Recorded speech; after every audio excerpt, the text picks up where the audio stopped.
अकाल मृत्यु को मरे जो काम करे चंडाल का, काल भी उसका क्या करे जो भक्त महाकाल का।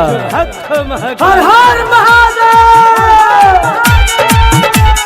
सुनिए बम तनी मारिली दम, थकी न शरीर तू बढ़ाई कदम, थकी न शरीर तू बढ़ाई कदम। सुनिए बम तनी मारिली दम, थकी न शरीर तू बढ़ाई कदम।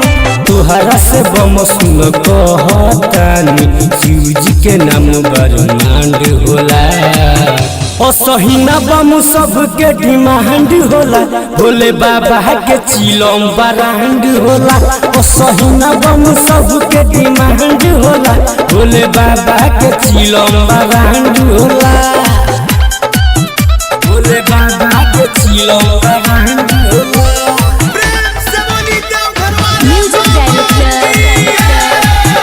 भोले बाबा के चिलम बरांड होला।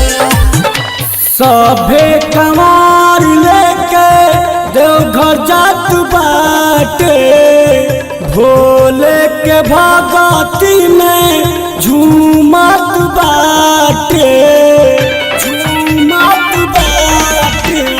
सामन पावन लगे देवघर हो, शिवदानी राखल सब पर नजर हो। जे भी पूजेला बाबा के ओकर दुखवा पार होला। असहीना बम सबके डिमांड होला, भोले बाबा के चिलम बरांड होला।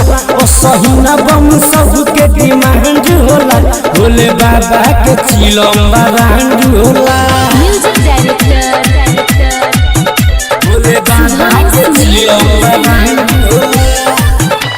अभिरंजन करेला भोले के पुजाई, राइटर अंकित गीत के बजाई, गीत के बजाई। खुश हो बारे बम भोले दानी, तोहरा से बतिया हम कहतानी। एक सच दूजे भोले दानी के जय जयकार होला।